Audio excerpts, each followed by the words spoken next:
नमस्कार, जय Hind. Daily current affairs की इस क्लास में एक बार पुनः आप सभी का स्वागत है।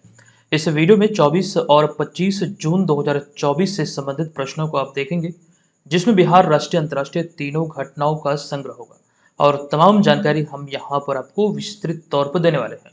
पूरे वीडियो को आप लोगों को ध्यानपूर्वक देखना है। अगर आप पहली बार इस सीरीज से जुड़े हैं, आपको बता दूं ये सीरीज बिहार की प्रतियोगी परीक्षाओं पर केंद्रित है। तो डेली बेसिस पर क्लासेस को फॉलो करके आप अपनी प्रिपरेशन को बेहतर बना सकते हैं। जो प्रीवियस क्लास जो डेली करंट अफेयर्स की मंथली करंट अफेयर्स की आपकी छूट चुकी, आप उसे भी फॉलो करके अपनी प्रिपरेशन को एक नई दिशा दे सकते हैं। चलिए सेशन की शुरुआत करते हैं, लेकिन उससे पहले पिछले वीडियो में हमने एक प्रश्न आपसे पूछा था। ये प्रश्न था कि बिहार में निम्नलिखित में से कहाँ हाल ही में 16 से 18 जून 2024 तक 3 दिवसीय मिलेट्स महोत्सव का आयोजन किया गया। ये आयोजन अभी हाल ही में पटना में रविंद्र भवन में किया गया। अतः विकल्प नंबर बी यहाँ पर इस प्रश्न का करेक्ट आंसर था। अच्छा, एक बात आप लोग जरूर ध्यान रखिएगा, क्लासेस को आप लोग रेगुलर फॉलो कीजिए, एक समय सीमा निर्धारित कीजिए और उस दौरान आप क्लासेस को डेली बेसिस पर फॉलो कीजिए। निश्चित तौर पर ये आपके लिए बेहतर साबित होगा। चलिए अब यहाँ पर हम चलते हैं आज के इस वीडियो के पहले प्रश्न पे। तो यहाँ पर आज के इस वीडियो का हमारा पहला प्रश्न है कि निम्नलिखित में से कहाँ बिहार में हाल ही में राजकीय स्तर पर 2 दिवसीय आम महोत्सव 2024 का आयोजन किया गया है। सबसे पहली बात ये आपको ध्यान रखना, ये राजकीय स्तर पर आयोजित हुआ है और इसका करेक्ट जो आंसर है ये है ज्ञान भवन पटना, यानी कि विकल्प नंबर ए इस प्रश्न का राइट आंसर होगा। अच्छा, हमने कई बार आपको बताया है कि जो पटना में अशोका कन्वेंशन सेंटर है, इसी के अंतर्गत है ज्ञान भवन और बापू सभागार। तो यहीं पर ज्ञान भवन में ये 2 दिवसीय आम महोत्सव जो खास करके राजकीय स्तर पर आयोजित हुआ है, इतनी बातें यहाँ से ध्यान रखना है। वही सारी चीजें यहाँ पर हमने लिखा है डिटेल में, इसे समझिएगा। पहला पॉइंट है कि सम्राट अशोक कन्वेंशन केंद्र स्थित ज्ञान भवन में 2 दिवसीय आम महोत्सव 2024 का आयोजन किया गया और इसका उद्घाटन 22 जून 2024 को बिहार के मौजूदा मुख्यमंत्री नीतीश कुमार के द्वारा किया गया। अच्छा, ब्रैकेट में यहाँ पर एक इंफॉर्मेशन हमने आपके समक्ष रखा है नीतीश कुमार के बारे में। रिसेंटली वे नवी बार बिहार के मुख्यमंत्री पद की शपथ लिए हैं, ये भी आपको ध्यान रखना है। अच्छा, एक अहम जानकारी और भी है, बतौर मुख्यमंत्री गांधी मैदान में सर्वाधिक 17 बार झंडा फहराने का जो रिकॉर्ड है, ये मुख्यमंत्री नीतीश कुमार के ही नाम है। ये बातें भी ध्यान रखिएगा। फिलहाल यहाँ पर प्रश्न पे हम फोकस करते हैं, हम बात कर रहे हैं यहाँ पर आम महोत्सव की। तो राजकीय स्तर पर ये अभी ज्ञान भवन में 22 से लेकर 24 जून 2024 तक ये आयोजित हुआ है।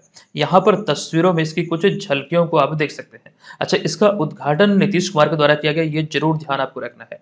अब यहाँ पर चूंकि आम महोत्सव की बात हुई, तो ऐसे में जर्दालू आम जो कि बिहार के भागलपुर में एक आम की प्रसिद्ध किस्म है, इसको लेकर कुछ इंफॉर्मेशन यहाँ पर है और ये बहुत इंपॉर्टेंट भी है, ध्यान से देखिएगा।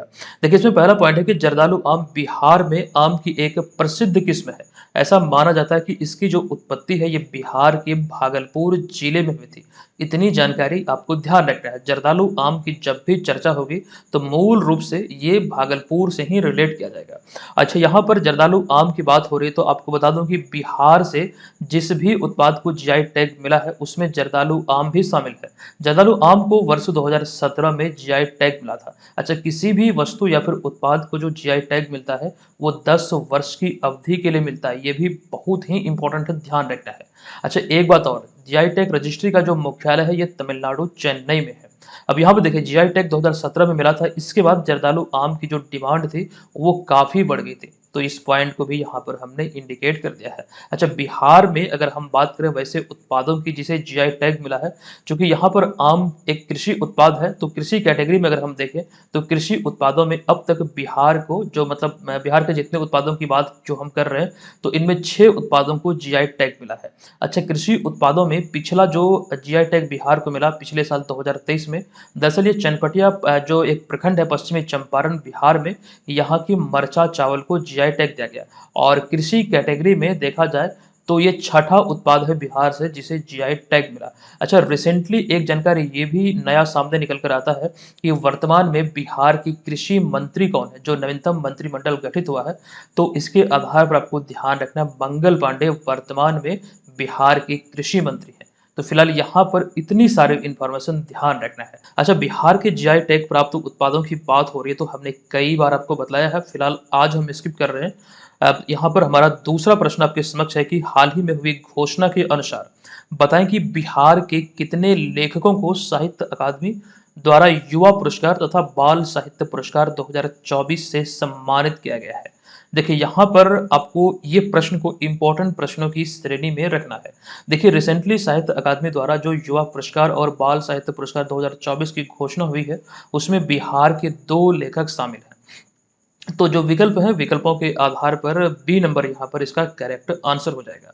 देखिए, हाल ही में 15 जून 2024 को साहित्य अकादमी पुरस्कार 2024 की घोषणा की गई। इसके तहत 2 तरह के पुरस्कारों की घोषणा हुई। इसमें आपको ध्यान रखना है, एक तो कैटेगरी है युवा पुरस्कार के लिए, जो कि 23 लेखकों का चयन किया गया पूरे भारत से। वहीं पर बाल साहित्य के लिए पूरे भारत से खास करके 24 लेखकों का चयन किया गया। तो ये यहाँ पर आपको दोनों कैटेगरी में ध्यान रखना है। अब जो बात हम कर रहे हैं बिहार के संदर्भ में, आपको यहाँ पर इस पॉइंट पे ध्यान केंद्रित करना है। तो इसमें बिहार से मैथिली साहित्य के लिए युवा कवित्री रिंकी झा ऋषिका को उनके कविता संग्रह नदी घाटी सभ्यता के लिए साहित्य अकादमी युवा पुरस्कार देने की घोषणा की गई। और एक बात आपसे ये भी एग्जाम में पूछा जा सकता है, एक तो नाम इंपॉर्टेंट है ही, और ये कौन सा संग्रह है, जो कविता संग्रह यहाँ पर हम चर्चा जिसकी कर रहे हैं ये इंपॉर्टेंट है। इसके अतिरिक्त ये कहाँ से बिलोंग करती है, तो मधुबनी के ननौर की रहने वाली है। इन्हें जो चुना गया है, ये आपको ध्यान रखना है, युवा पुरस्कार के लिए चुना गया है। हमने यहाँ पर इंडिकेट भी किया है। और जिस कवित्री रिंकी झा ऋषिका की हम बात कर रहे हैं, आप इन्हें यहाँ पर तस्वीर में देख रहे हैं। अब दूसरे कैटेगरी की बात करते हैं, बाल साहित्य पुरस्कार। तो यहाँ पर वही चीजें हमने लिखा है कि वरिष्ठ लेखक, कवि और कथाकार नारायण जी, जिन्हें आप यहाँ पर तस्वीर में देख रहे हैं, उनके बाल कथा संग्रह अनार के लिए साहित्य अकादमी बाल पुरस्कार देने की उन्हें घोषणा की गई है। और वे मधुबनी के घोघर डीहा के रहने वाले हैं। ये भी यहाँ पर आपको ध्यान रखना है, दोनों का जो संबंध है, एक तो आपको जिला याद रखना ही रखना है, साथ ही प्रॉपर वो स्थान कौन सा है, ये मैं बार बार आपको बोलता हूँ, प्रॉपर स्थान भी आप लोग ध्यान रखिएगा, नहीं तो थोड़ी सी गलती आपका एक जो क्वेश्चन है वो गलत कर देगा। ये तीसरा प्रश्न है कि हाल ही में साहित्य अकादमी ने कितने लेखकों को वर्ष 2024 के लिए युवा पुरस्कार व बाल साहित्य पुरस्कार से सम्मानित करने की घोषणा किया है। देखिए, अभी हम आपको बतला रहे थे, कुल मिला के पूरे भारत से जो लेखकों का चयन किया गया, जो 2 कैटेगरी आपको यहाँ पे प्रश्न में पूछा गया, युवा पुरस्कार की बात करें तो 23 लेखक को, और बाल साहित्य पुरस्कार की बात करें तो 24 लेखक को। ये देखिए क्रम जो आपको ध्यान रखना है, कई बार होता है कि बाल साहित्य आपसे पहले पूछा जाएगा तो यहाँ पर आप कंफ्यूज कर जाएंगे। तो ये सारे छोटे छोटे चीजों पर आपको ध्यान रखना है। तो विकल्प नंबर ए फिलहाल यहाँ पर इस प्रश्न का करेक्ट आंसर है। देखिए, यहाँ पर आपको वही चीजें दिख रहा है जो हमने पिछले प्रश्न में बताया, पूरे भारत से 15 नवंबर 2000, अच्छा यहाँ पे 15 नवंबर 2024 नहीं बल्कि यहाँ पर जून होगा, आप लोग सुधार कर लेंगे। तो यही चीजें यहाँ पर लिखी गई कि युवा पुरस्कार से 23 लेखक और बाल साहित्य पुरस्कार से 24 लेखक का चयन किया गया है। पेपर कटिंग में भी यहाँ पर ये चीजें हमने आपको दिखलाया है। हालांकि यहाँ पर इस सीरीज में जो प्रश्न शामिल होते हैं वो दैनिक समाचार पत्रों का ही निचोड़ होता है। अच्छा, एक बात यहाँ पर ध्यान रखिएगा, ये जो कंप्लीट सूची है इसका तो हम आपको ये सूची दिखलाएंगे ही, लेकिन उससे पहले जो साहित्य अकादमी की हम लोग बात कर रहे हैं, इसको लेकर बेसिक सी 3 इंफॉर्मेशन है जो कि पूछा जा सकता है। साहित्य अकादमी की स्थापना हुई थी वर्ष 1954 में, इसका मुख्यालय नई दिल्ली में है और वर्तमान में इसके अध्यक्ष हैं माधव कौशिक। अच्छा, एक चीज 1954 जब भी आपको दिखे, यहाँ से एक प्रश्न आपके बीपीएससी एग्जाम में पूछा गया है इस ईस्वी से संबंधित। दरअसल पंचशील समझौता जो हुआ था भारत और चाइना के मध्य, ये 1954 में ही हुआ था। और उस समय भारत के जो तत्कालीन प्रधानमंत्री थे वो थे पंडित जवाहरलाल नेहरू, और उनके चीनी समकक्ष का नाम था चाउ एन लाई। ये प्रश्न यहाँ से ईस्वी को लेकर आपके एग्जाम में पूछा जा चुका है, इसको जरूर आपको ध्यान रखना है। फिलहाल यहाँ पर जो पुरस्कारों की हम बात कर रहे हैं वो यहाँ पर कंप्लीट सूची देख रहे हैं। अच्छा, इस पेज में आप देख रहे हैं युवा पुरस्कार 2024 के विजेता को, जो अभी हम आपको बतला रहे थे, पूरे भारत से कुल 23 लेखकों का चयन किया गया है अलग अलग भाषा के लिए। वो कंप्लीट जानकारी यहाँ पर आप देख रहे हैं। अच्छा, बिहार के संदर्भ में ये ध्यान रखिएगा, 11 नंबर पे आपको जो दिख रहा है रिंकी झा ऋषिका, जिन्हें कि मैथिली के लिए ये पुरस्कार देने की घोषणा हुई है। अच्छा, एक अहम जानकारी, संस्कृत भाषा को लेकर अभी लेखक की घोषणा नहीं हुई है, इसकी घोषणा बाद में की जाएगी। ये साहित्य अकादमी की तरफ से ये बातें कही गई है। तो फिलहाल इसमें 23 लेखकों की ही घोषणा की गई है। अच्छा, ये तो रहा बात यहाँ पर युवा पुरस्कार विजेता 2024 के बारे में। अगली जो कैटेगरी है यह है बाल साहित्य पुरस्कार विजेता 2024। इनमें जो 24 लेखकों की घोषणा हुई है वो कंप्लीट यहाँ पर आपको दिख रहा है। और यहाँ पर 11 नंबर पर देखिएगा नारायण जी, जिन्हें की मैथिली के लिए चुना गया है। तो बिहार के संदर्भ में ये दोनों यहाँ से आपको ध्यान रखना है, जो पूछा जा सकता है एग्जाम में। और मुझे लगता है बहुत इंपॉर्टेंट है, प्रबल संभावना मुझे यहाँ से नजर आती है।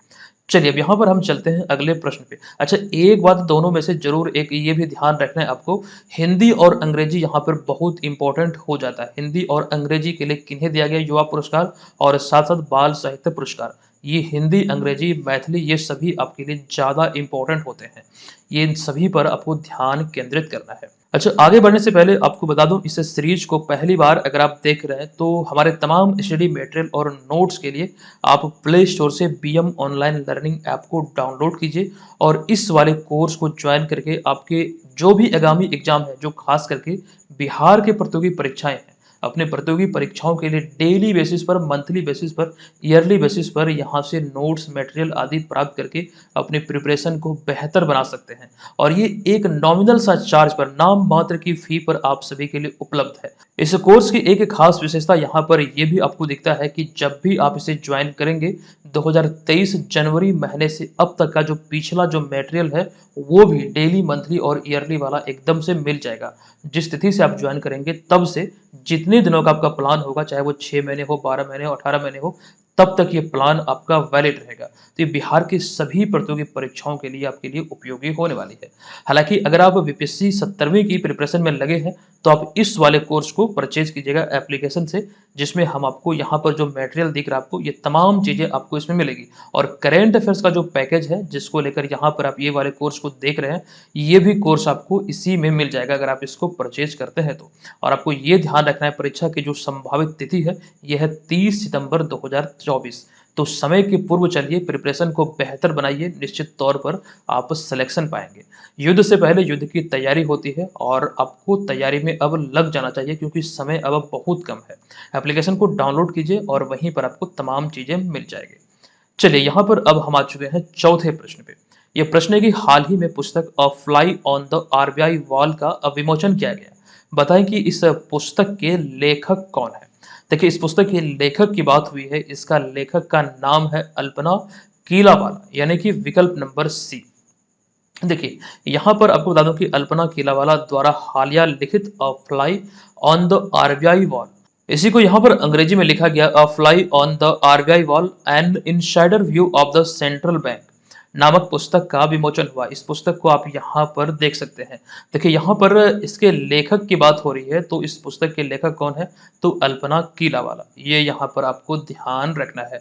अच्छा, यहाँ पर इस पुस्तक की विषय वस्तु की अगर हम चर्चा करें तो यहाँ पर हमने लिखा है यह पुस्तक उसके केंद्रीय बैंक यानी कि रिजर्व बैंक को केंद्रीय बैंक कहा जाता है, तो रिजर्व बैंक में कामकाज पर एक स्पष्ट विवरण प्रस्तुत करता है इनके बारे में।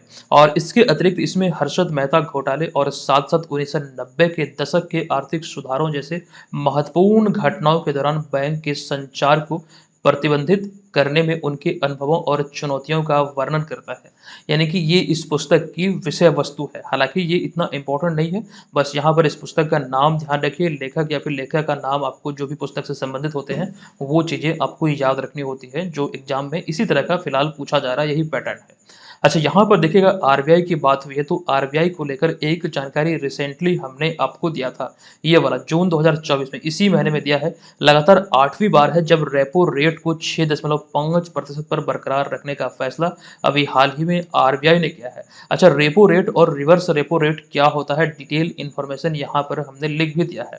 देखिए, शॉर्ट में आपको समझा दूं कि बैंकों को अपने रोजमर्रा के कामकाज के लिए भारी रकम की जरूरत पड़ती है। जब वे भारतीय रिजर्व बैंक यानी कि आरबीआई से कर्ज लेते हैं और उस कर्ज पर रिजर्व बैंक जिस दर से बैंकों से ब्याज वसूल करता है उसे ही रेपो रेट कहा जाता है। जबकि इसका विपरीत होता है रिवर्स रेपो रेट। आप चाहे तो यहाँ पर पढ़ सकते हैं, हालांकि ये बेसिक सी जानकारी है, आप सभी को आई थिंक मालूम होगा। अच्छा, आरबीआई को लेकर एक प्रश्न कॉमन रूप से पूछा जाता है, इसकी स्थापना कब हुई थी, कई बार पूछा गया है, लेकिन यहाँ पर आपको इस प्रकार से याद रखना है कि 1934 के प्रावधानों के आधार पर, 1934 के एक्ट के आधार पर स्थापना हुई थी 1 अप्रैल 1935 को। ठीक है, ये ध्यान रखिएगा। आरबीआई भारत का केंद्रीय बैंक है और सभी बैंकों का संचालक है। जब इसकी स्थापना हुई थी तो इसका जो हेडक्वार्टर था वो कोलकाता में स्थापित किया गया था, लेकिन स्थापना के 2 वर्ष पश्चात 1937 में इसे अस्थायी रूप से मुंबई में स्थानांतरित किया गया। आरबीआई को लेकर एक इम्पोर्टेंट पॉइंट ये भी निकल कर सामने आता है कि आरबीआई की जो गवर्नर की नियुक्ति होती है वो वित्त मंत्री की सलाह पर प्रधानमंत्री द्वारा किया जाता है। आरबीआई का प्रतीक चिन्ह ताड़ का पेड़ और बाघ है, यहाँ पर आप लोगों में देख सकते हैं। और रिसेंटली जो एनटीपीसी एग्जाम आयोजित हुआ है वहां पर आरबीआई के लोगों से संबंधित प्रश्न पूछा गया है, तो ये भी चीजें यहाँ पर आपको ध्यान रखना है। अभी वर्तमान में जैसा कि हम आपको बतला रहे थे, इसका मुख्यालय मुंबई में है और आरबीआई के जो 25वें गवर्नर हैं वर्तमान में, यह है शक्तिकांत दास, जो कि उर्जित पटेल की जगह पर है। अच्छा, एक चीज और यहाँ पर ध्यान रखिएगा, आरबीआई के गवर्नर को लेकर पहले भी बीपीएससी एग्जाम में एक बार प्रश्न पूछा जा चुका है। चलिए फिलहाल यहाँ पर अगले प्रश्न पे चलते हैं। अगला प्रश्न है कि हालिया जारी नाइट फ्रैंक की नवीनतम रिपोर्ट के अनुसार घरों की कीमतों की बढ़ोतरी के मामले में पूरी दुनिया में मुंबई किस स्थान पर है?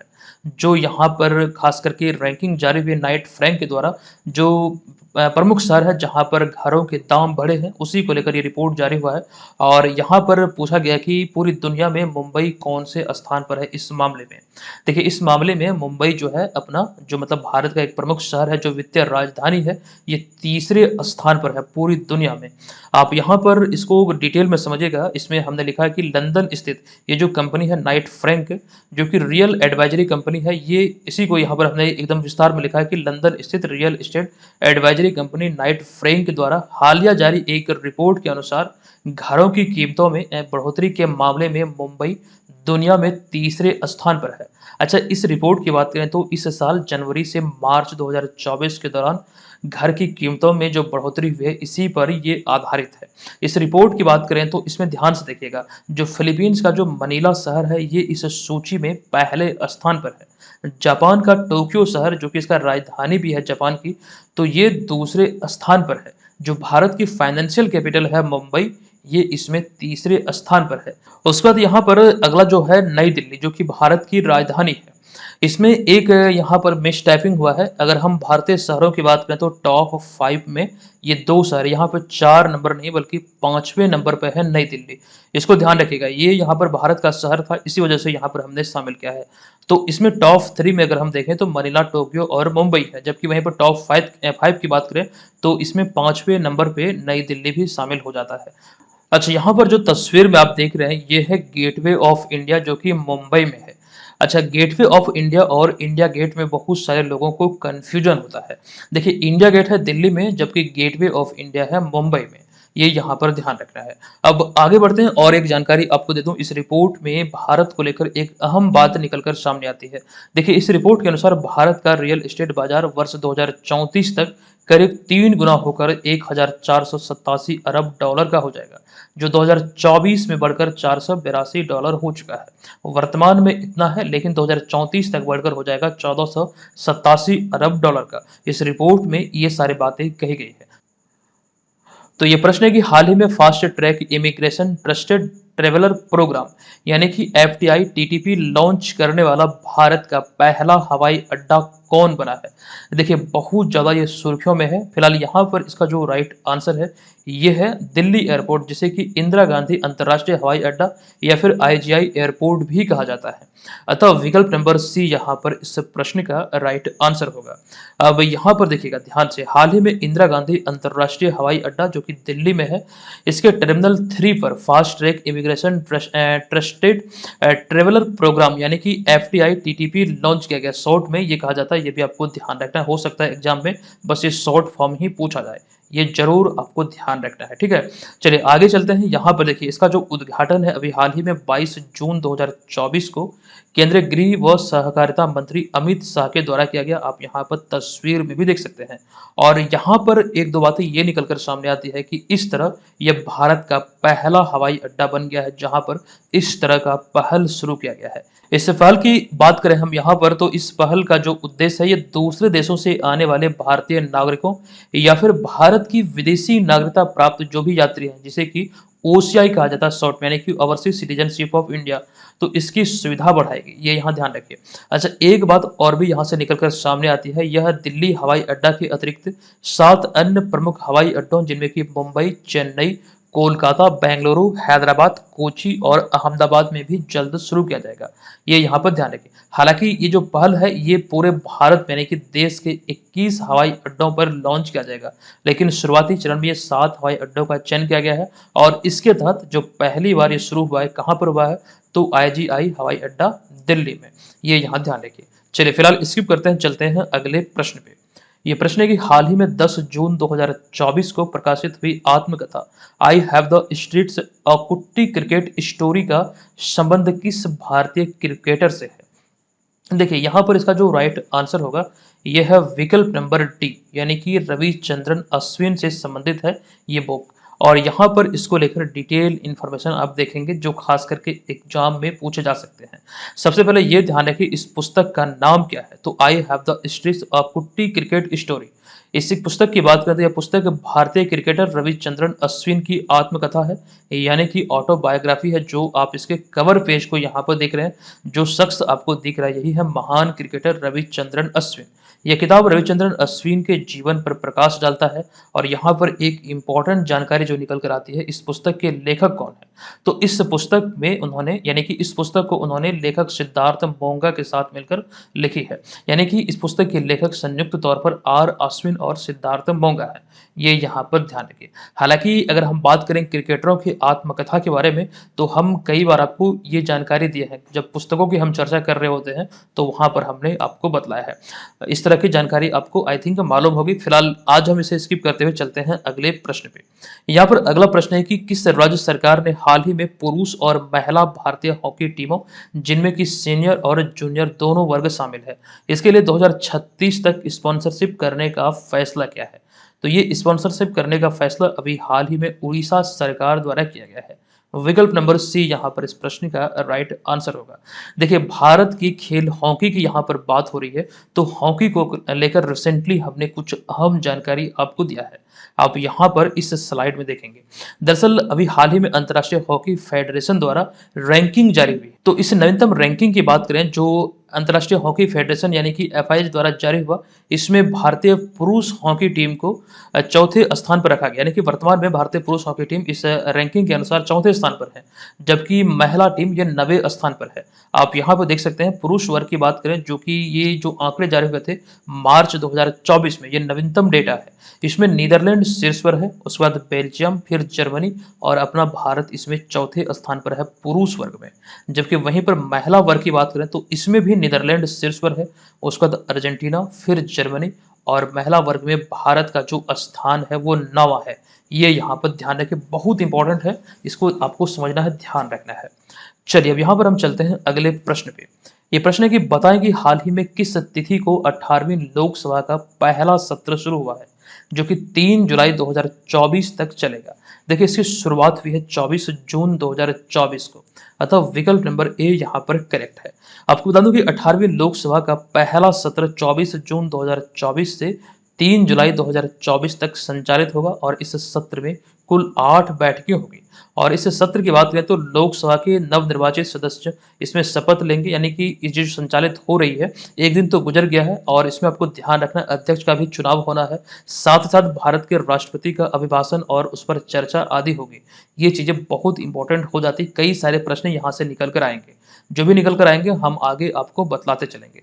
फिलहाल यहाँ पर अगला पॉइंट है कि इस दौरान राष्ट्रपति द्रौपदी मुर्मू 27 जून को लोकसभा और राज्यसभा की संयुक्त बैठक को भी संबोधित करेगी और अगले 5 वर्ष के लिए नई सरकार के कामकाज की रूपरेखा भी पेश करेगी। दरअसल यहाँ पर बात हो रही है राज्यसभा की, तो राज्यसभा का 264वां सत्र 27 जून 2024 को शुरू होगा और 3 जुलाई 2024 को इसका समापन होगा। देखिए राज्यसभा और लोकसभा संसद के 2 अंग है। यहाँ पर हम बात कर रहे थे लोकसभा का सत्र के बारे में, जो कि 24 जून को इसकी शुरुआत हुई है। राज्यसभा की सत्र की शुरुआत होगी 27 जून को और ये भी 3 जुलाई तक ही चलेगी। एक जानकारी यहाँ पर यह भी आपको ध्यान रखना है कि लोकसभा संसद का निचला सदन है और राज्यसभा संसद संसद का उच्च सदन है जिसे कि कभी भी भंग नहीं किया जा सकता है। ये चीज़ें आपको बतलाई जा चुकी है। चूँकि अभी हाल ही में 18वां लोकसभा चुनाव संपन्न हुआ है, नई सरकार का गठन हुआ है, इसी वजह से ये चीज़ें आपको देखने को मिल रहा है। अच्छा, 18वां लोकसभा चुनाव कई मायने में बहुत इंपॉर्टेंट आपके लिए हो जाते हैं आगामी एग्जाम की दृष्टिकोण से। इसको लेकर एक वीडियो हमने आपको दिया है, टॉपिक स्टडी में जाकर इस वीडियो को ज़रूर देख लीजिएगा। इसका पीडीएफ फाइल भी आपको एप्लीकेशन पे मिल जाएगा, वहाँ पर कंप्लीट इन्फॉर्मेशन इसको लेकर हमने दिया है। जो जानकारी वहाँ पर आपको दी गई है, मुझे नहीं लगता कि उस तरह की जानकारी कहीं पर भी आपको मिलेगी। तो अनिवार्य है सभी के लिए उस वीडियो को आप लोग ज़रूर देखिएगा। यही वाला वीडियो है जो आप यहाँ पर देख रहे हैं, आपको मिल जाएगा। यहाँ पर टॉपिक स्टडी में एप्लीकेशन पे। अब यहाँ पर देखिए हमारा अगला प्रश्न है कि हाल ही में किस तिथि को दुनिया भर में अंतर्राष्ट्रीय ओलंपिक दिवस मनाया गया है। देखिए 2024 में, हालांकि ये प्रत्येक वर्ष मनाया जाता है, 2024 में जो मनाया गया है किस तिथि को, तो राइट आंसर है 23 जून को। पूरी दुनिया में 23 जून को मनाया जाता है, 2024 में ये भारत में भी मनाया गया है। तो विकल्प नंबर डी यहाँ पर इसका करेक्ट है। अगला प्रश्न है तुर्की के अंताल्या में आयोजित तीरंदाजी विश्व कप 2024 चरण 3 में ज्योति सुरेखा वेन्नम, अदिति स्वामी, परिणीत कौर की भारतीय महिला कंपाउंड टीम ने कौन सा पदक जीता है। देखिए इसका करेक्ट आंसर होगा, ये कंपाउंड टीम, जो महिला कंपाउंड टीम है, यहाँ पर स्वर्ण पदक अपने नाम किया है। ये प्रतियोगिता का तीसरा चरण था जो कि आपको ध्यान रखना है, तुर्की अंताल्या में आयोजित हुआ था। नेक्स्ट प्रश्न है कि निम्नलिखित में से किसने हाल ही में एआई टूल दिव्य दृष्टि विकसित किया है या फिर लॉन्च किया है। इनका नाम है शिवानी वर्मा, जिनके द्वारा अभी हाल ही में ये दिव्य दृष्टि नामक एक एआई टूल लॉन्च किया गया है। देखिए वही चीज़ यहाँ पर लिखा गया कि महिला उद्यमी डॉक्टर शिवानी वर्मा ने हाल ही में दिव्य दृष्टि नामक एक एआई टूल लॉन्च किया है। दरअसल शिवानी वर्मा द्वारा स्थापित startup engineers research solution private limited द्वारा ये सफलतापूर्वक विकसित किया गया। आपसे ये कंपनी का नाम भी पूछा जा सकता है, हो सकता है ये भी पूछा जाए, इसी वजह से यहाँ पर हमने इसको इंडिकेट किया। चलिए आज के इस वीडियो में इतना ही। अब यहाँ पर हम चलते हैं आज के इस वीडियो के प्रश्न की ओर। प्रश्न है कि हाल ही में 19 जून 2024 को प्रधानमंत्री नरेंद्र मोदी द्वारा राजगीर नालंदा बिहार में नालंदा विश्वविद्यालय के नए परिसर का उद्घाटन किया गया। कब? तो 19 जून 2024 को। और हमने आपसे प्रश्न के रूप में पूछा है कि बताएं कि किस वर्ष संयुक्त राष्ट्र की ओर से नालंदा विश्वविद्यालय को विश्व धरोहर स्थल घोषित किया गया था। आपको कमेंट बॉक्स में लिखना है, बताना है इसका राइट आंसर क्या होगा। अच्छा, जो लोग यहाँ पर पहली बार विजिट किए हैं, आपको बता दूं यही वाला कोर्स है जो आपको एप्लीकेशन से परचेज करना है। अगर आप 70वीं पीसी एग्जाम की प्रिपरेशन में लगे हैं, निश्चित तौर पर ये आपके लिए बहुत ही लाभदायक सिद्ध होगा। और ये मत भूलिए आपका एग्जाम 30 सितंबर को है, तो प्रिपरेशन का जो रफ्तार है उसे अब बढ़ाने का समय आ चुका है। टेस्ट सीरीज के माध्यम से आप कंप्यूटर पे भी एप्लीकेशन के ही आईडी और पासवर्ड से टेस्ट दे सकते हैं। चलिए मिलते हैं नेक्स्ट वीडियो में। कोई जानकारी चाहिए तो हमारे हेल्पलाइन नंबर पे आप संपर्क कर सकते हैं या फिर आप हमें व्हाट्सअप भी कर सकते हैं। मिलते हैं नेक्स्ट वीडियो में, तब तक के लिए धन्यवाद। जय हिंद।